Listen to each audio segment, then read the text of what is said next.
chủ nhật rửa tội cũng được. Tha tội cho là tội rửa. Mai mốt bạn nghỉ tiếp kìa. Nghỉ lắm đấy.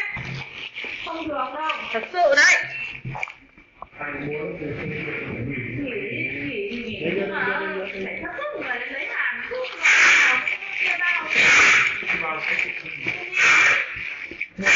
nào đi. Không nhận đấy rồi.